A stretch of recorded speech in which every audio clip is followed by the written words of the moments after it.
Hello, everybody. Let me introduce a very special guest today with me.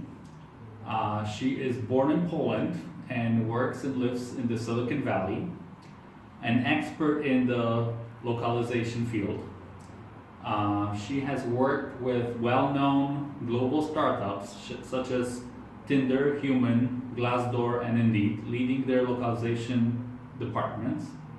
She currently works with clients all over the globe, consulting them on localization and international expansion efforts.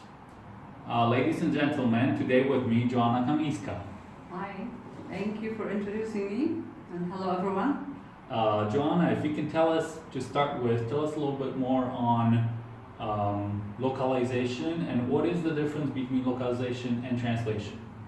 Okay, so a lot of times people assume that localization is the same as translation, which is totally not true. Translation is part of localization, it's just one part of it, it's not the whole thing.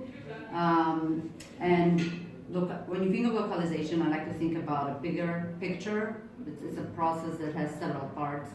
So in addition to translation, you want to think about customer support.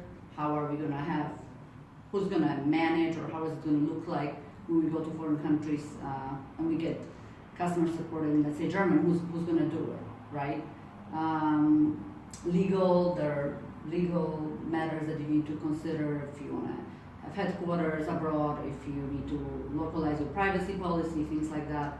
Of course, another very important aspect is product modifications for regional differences. We know that, for example, Germans are very privacy, in fact Polish as well, paranoid, and or maybe they don't want to use Facebook, so you may have to adjust for that. And there's a lot of other things that come up as you go international that you may want to change, so that's also under localization. And also things like currency payments, prices are very important, so you want to think about that, and there's a lot more when you think about localization. And translation on its own is obviously taking something in, let's say, English and translating it into another language. A lot of times, when you translate maybe legal text, it's pretty straightforward, but with technology products, apps, websites, you want to convey a little bit more than just text, right? If you just take literally, don't have any context to it, then it's not gonna work as far as branding and consistency. You want to convey the message rather than the text. So Joanna, to have all that, how should a proper localization department and process look like in a given company? So actually there isn't one way that works. There's a lot of different ways, and a lot of companies ask how should we do it, and there is literally everybody does it a little different. You can just use a vendor. You can use a vendor and have somebody in-house full-time, like a country manager, or you can use a combination of vendors. You can use a company for QA, or you can also use someone in-house for QA. My preferred method is using a good vendor for like the first pass translation, and then having someone in-house to be the final verifier. All right. And of course you need tools as well to make all of this work, and you need to work with engineering. There has to be, all the departments have to work together. So there is the in-house part, and there is the external freelance or agency part. Mm-hmm. So the in-house is pretty straightforward. You hire people that work for you, and the external is a little bit more tricky. So what is your advice on hiring vendors? How to look for them? How to pick and choose the best vendor for your company?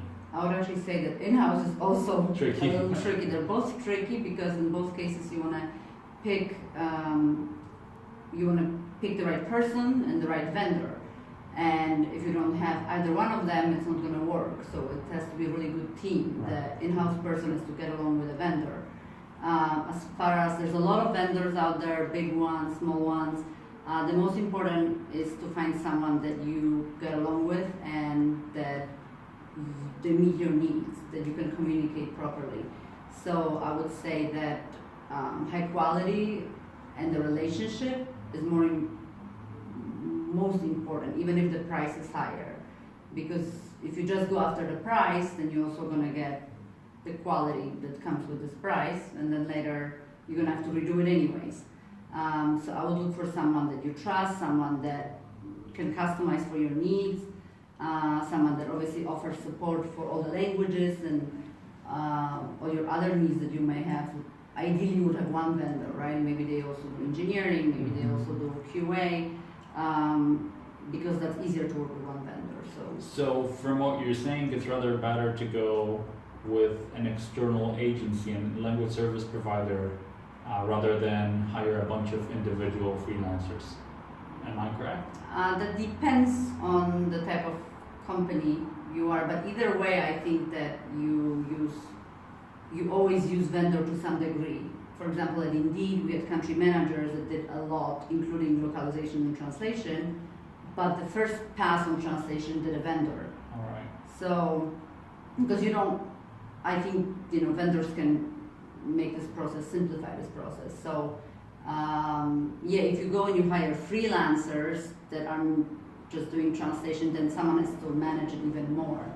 So I would say that I like the model of a vendor to do the first pass, or even, vendor does the first translation, then someone else at the same company does the second check, and then the final verifier is in-house, perhaps a contractor like a language ambassador or language specialist. A lot of companies have that model, vendor plus in-house.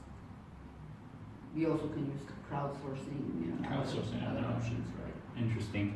Joanna, to take a step back maybe, from a more of a global perspective, what is your advice for companies and startups who want to go global?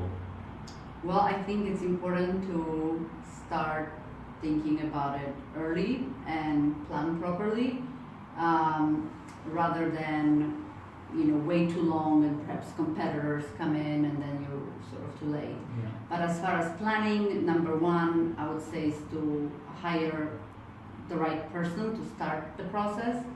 So if you delegate the international under a specific department, let's say you say it's business development, and then the entire international goes under that person who perhaps maybe didn't have experience with going global before, that could not be the best idea. It's best if it's centralized, and it's best if it reports to the somebody in the So a special separate department. Yes. Okay. That has been something that a lot of companies have. Very useful advice, I think. Yes.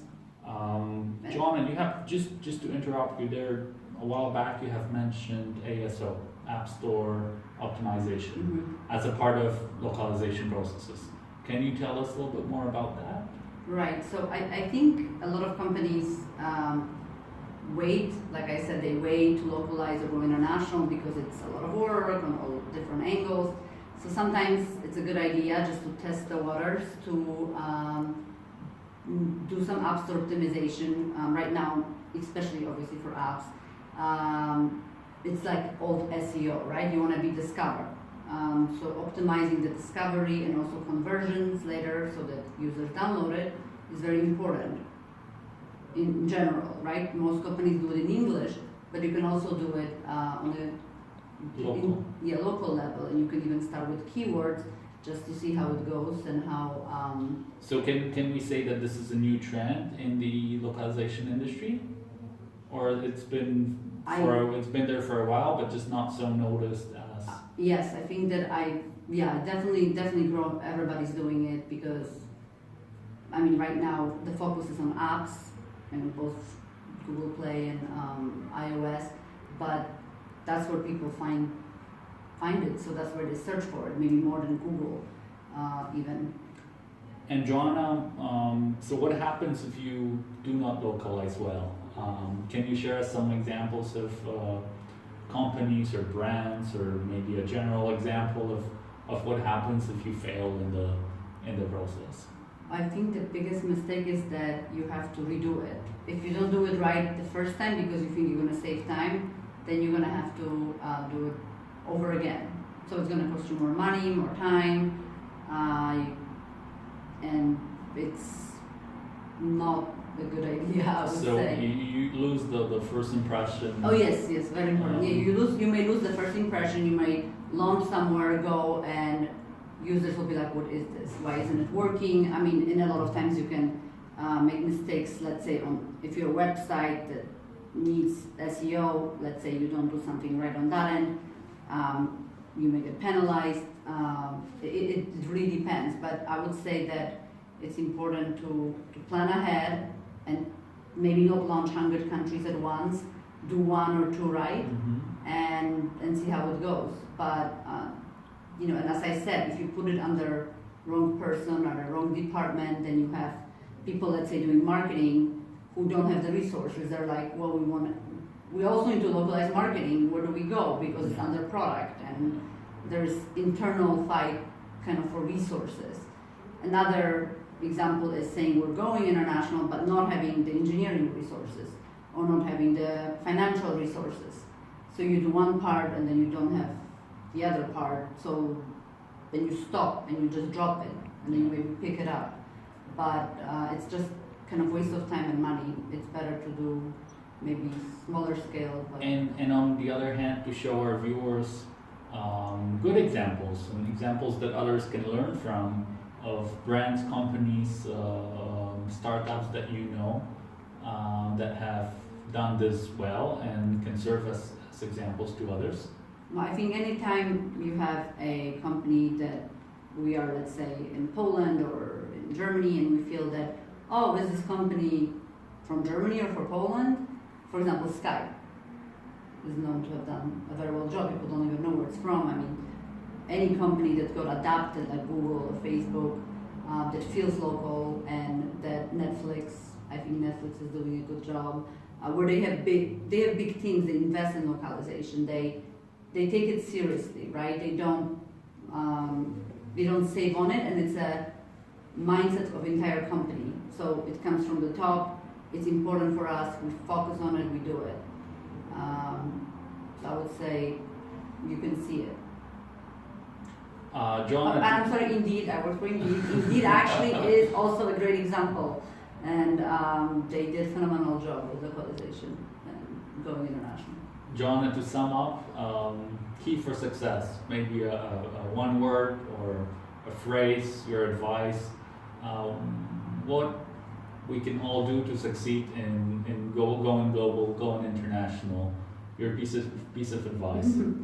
I know it's difficult, I asked at the beginning, but if you can summarize and maybe one factor, pick up one characteristic of a company that has done it well and can serve for others as the key for success. Well, I think it's a mindset, international as a mindset, and it comes from the CEO, it comes from the top, that it's important, and that message is carried across to everybody, and nobody thinks that international is your job or your job. It's everybody's job. Everybody's job is to be successful globally, like every single person in the company. So it's an actual vision of the company. It's the mindset, yeah, and it comes from the leadership. It has to be reinforced over and over again, but it has to be in mind. Joanna, thank you very much. It's been a pleasure having you with us, and thank you very much. Yeah, thank you for having me.